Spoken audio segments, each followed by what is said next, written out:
Rapor pemain abroad Timnas Indonesia. Sindiran media Vietnam. Fans Timnas Malaysia kepanasan lihat Maarten Paesah untuk perkuat Indonesia. Hadirnya Paes membuat penggemar sepak bola Indonesia bersukacita. Sebab kekuatan di lini belakang akan bertambah dan Hernando Ari Sutaryadi serta kolega bisa menyerap ilmu darinya. Akan tetapi hadirnya Paes juga ditanggapi oleh masyarakat Malaysia. Mereka iri sebab Timnas Indonesia tambah kuat, sedangkan Harimau Malaya masih saja memakai pemain-pemain grade C. Kuat Indonesia, sementara kami masih pakai pemain grade C. Jika dibandingkan, Timnas Indonesia memang belakangan memakai pemain-pemain keturunan hasil naturalisasi. Namun mereka merumput di Eropa atau luar negeri kendati bukan pada kasta teratas. Sebaliknya, hampir sebagian besar pemain naturalisasi atau keturunan di skuad Timnas Malaysia bermain di liga lokal. Hal itu bisa terlihat dari kekuatan negeri jiran pada Piala Asia 2023. Tentu saja kabar soal Paes itu bikin warganet Malaysia iri. Sebab kiper berusia 26 tahun itu bermain di MLS dalam kurung Liga Amerika Serikat, salah satu kompetisi papan atas di benua Amerika. Timnas Indonesia berencana menurunkan skuad U22 saat berlaga di Piala AFF 2024.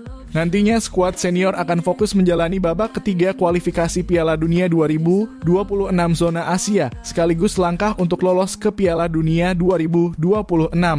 Skuad Timnas Indonesia U22 sebelumnya sukses meraih medali emas dalam ajang SEA Games 2022 di Kamboja.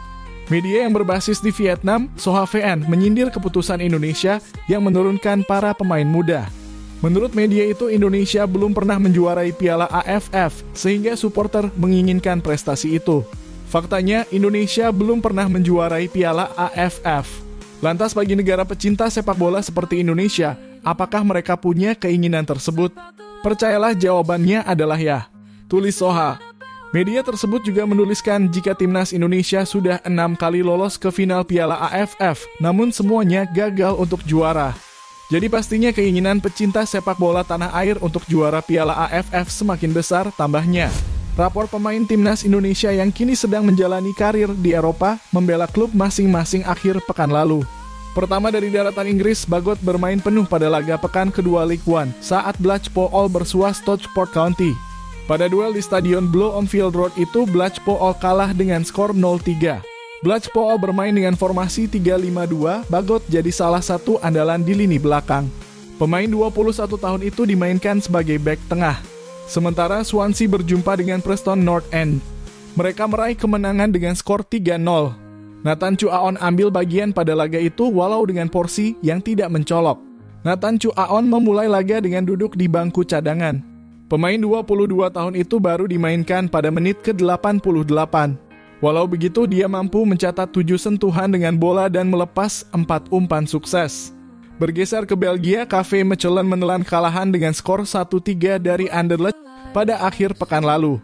Sandy Walsh masuk dalam daftar pemain KV Mechelen pada laga itu. Namun pemain 29 tahun itu tidak mendapat kesempatan untuk masuk lapangan. Hingga pekan keempat Proliga, Sandy Walsh baru bermain pada laga pekan pertama saja. Sementara kasta kedua Liga Belgia, Patinama tidak masuk dalam skuad KAS Open pada laga kemarin, bahkan untuk sekadar jadi cadangan. Tidak ada keterangan resmi dari pihak klub tentang absennya Patinama pada laga. Beralih ke Belanda, Calvin Verdonk menjalani laga yang berat akhir pekan ini. NEC Nijmegen mendapat tandang ke markas AZ Alkmaar di Stadion AFAS. Verdonk bermain sebagai bek kiri. Dia tampil penuh. Verdonk punya catatan bertahan yang cukup bagus dengan 6 sapuan, 1 intercept, dan 1 tackle sukses. Bukan hanya pada aspek bertahan, Verdonk juga aktif menyerang dan mencatat 1 shots. Verdonk mendapat nilai 6,7 dari host coret atas aksinya. Ivar Jenner masuk dalam skuad Utrecht U21 saat menjalani laga melawan PSV Eindhoven akhir pekan lalu. Gelandang berusia 20 tahun itu dimainkan secara penuh 90 menit. Hanya saja, Ivar Jenner belum mampu menghindarkan Utrecht U21 dari kekalahan. Duel bernuansa Indonesia terjadi pada laga Eerste Divisie akhir pekan lalu. Ada duel antara Dordrecht versus ADO Den Haag. Laga ini berakhir dengan skor imbang 1-1.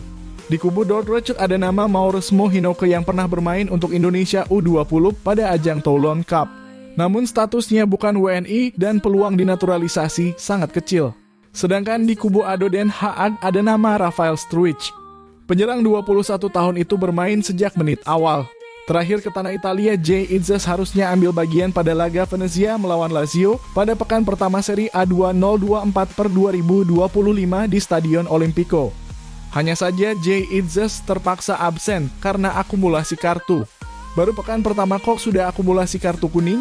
Jay Itzes absen karena akumulasi pada musim 2023/2024. Nah, karena akumulasi terjadi pada laga terakhir musim 2023/2024, sanksi itu berlaku pada musim 2024/2025. Tanpa Jay Itzes, Venezia kalah dengan skor 1-3 dari Lazio.